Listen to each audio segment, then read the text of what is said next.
from distance. And then at night, when the wind was strong, you could just smell the corpse. At night, they were coming and searching and looking around to get beautiful girls, young girls, and all, to rape them, right before the mother's eyes. Our parents buried us into the sand, covered only my head out. The time that I escaped, and then I picked up the knife, and I hid it to the Turk that's coming near to me. I don't know if the Turks got died or not, but that's, I did it for my protection, you know. It came to grab me. And I'd see women and children and men lying beside the road, dying of thirst or hunger, and I could do nothing for them. The commissary of police wouldn't permit any help to be given to them. As an officer of the Turkish army for the wounded soldiers, I had no difficulty to enter the camps, and I make many photographs.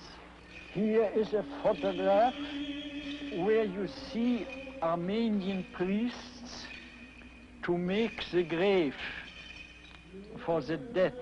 And I remember that one of these priests said to me, "Once I was a priest, and now I am a lamb who is gone to be killed."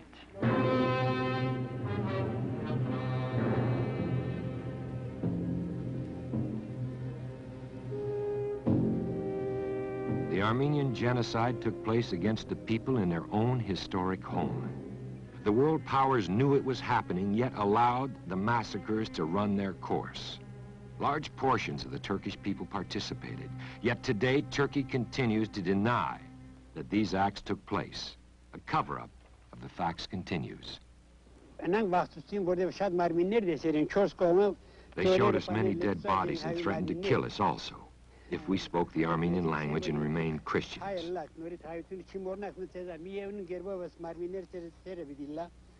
Out of deathly fear, we stopped being Armenian. We were only small boys when the Turks killed our parents.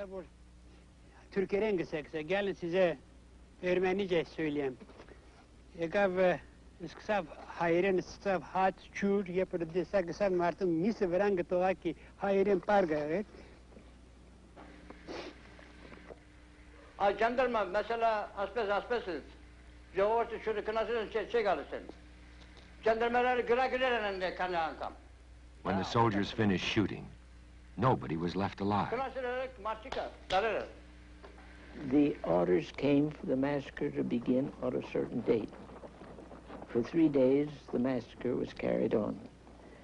Then word came that it was to stop, and the Armenians were told that if they would disarm and hand in all their arms, everything would be quiet and there would be no more trouble.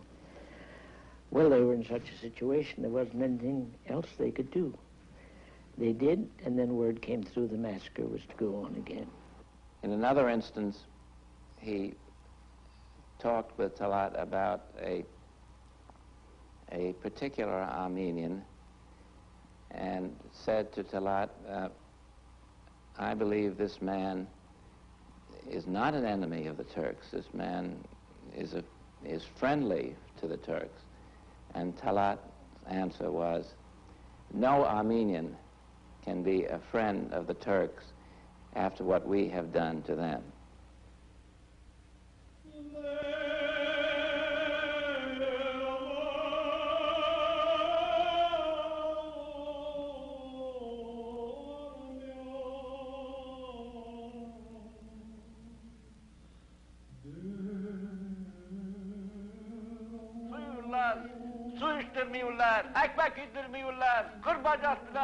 I saw many refugees and dead bodies.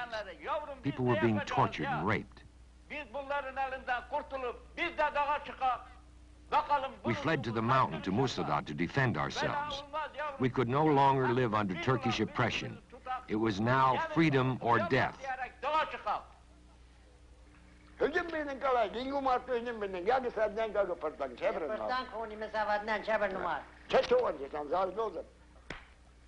We fought them hard.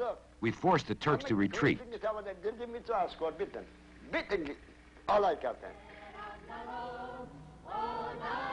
This battle gave Franz Warfield the inspiration to write his famous novel, The 40 Days of Mustafa. Stranded atop this mountain and against tremendous odds, these Armenians fought off the Turkish armies until rescued by French warships.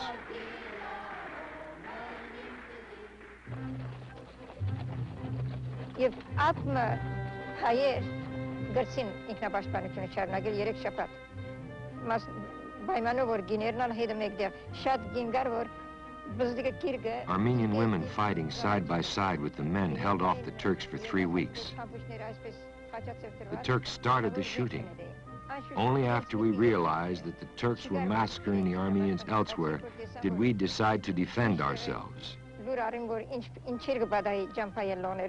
Իրենք ալ որոշեցին, որ ուրեմն փոխանակ ջամփայր տալու ինքնաբաշխանությամբ մենք մեզ կբաշխանենք եւ այնպես կմեռնենք։ The swiftness of the Turkish onslaught destroyed most of the Armenian people before they could defend themselves. The difference after 1916 was that the historic lands of Armenia, the lands of Van, of Mush, of Sasun, of Erzurum, of Sepastia, of Kharpert, these lands were swept clean of a people that had lived there since the first millennia BC.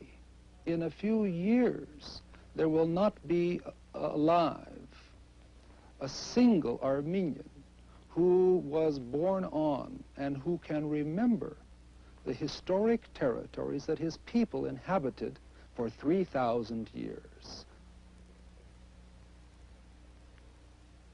And herein lies, I think, the crux of the Armenian question.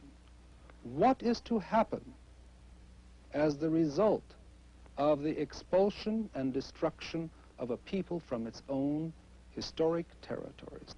A people whose whole history was girded and built in this territory. As an Armenian who is 3 generations removed from the massacres, I don't think my strongest feelings are those of sorrow or pity. Certainly I feel sorrow and pity, but I think what I feel most strongly is anger and frustration. Anger at the realization that one group of people, one government, was able to carry out successfully the fate of not only 1.5 million people who were killed, but of countless others who have had to live under conditions not necessarily those of their own choosing.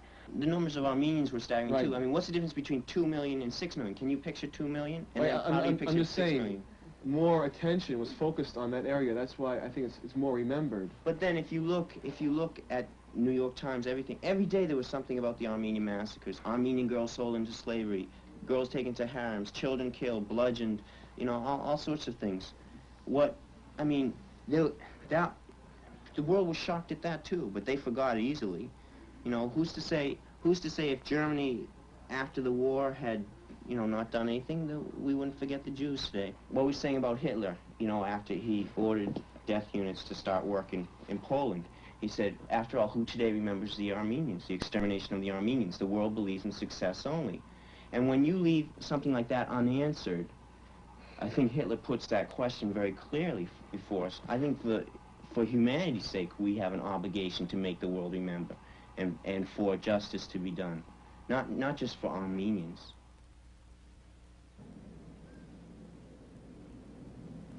When you represent so many Armenians from a particular district, you become interested in their culture and their background and the history of their country. And I'd heard of what transpired in 1915.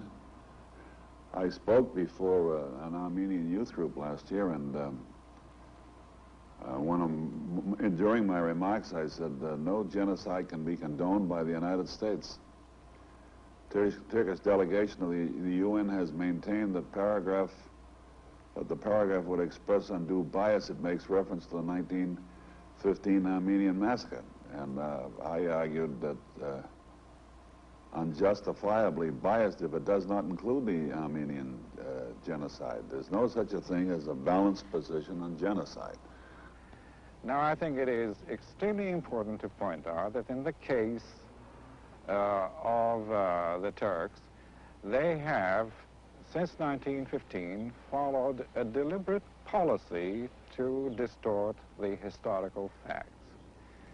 To begin with, they have denied that a genocide or a policy to exterminate the Armenian population of the Ottoman Empire was ever carried out.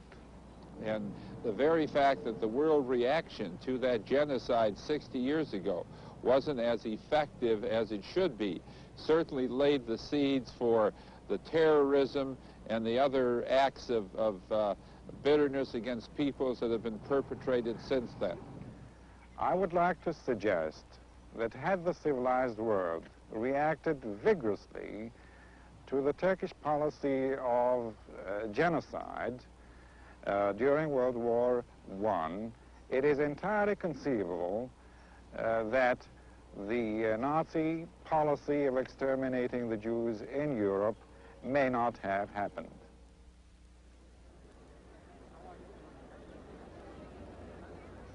In many lands, the Armenians have erected monuments to remind the world of Turkish crimes against humanity.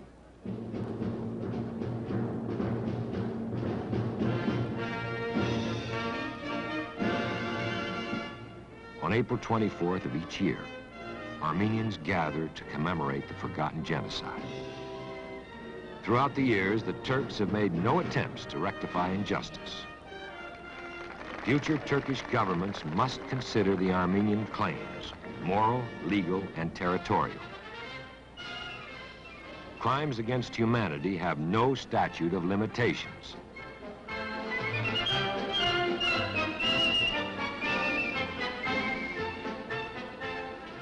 The Armenians are determined to pursue their case against Turkey until the civilized world recognizes that inhumanity and injustice, unchecked, are a threat to all people.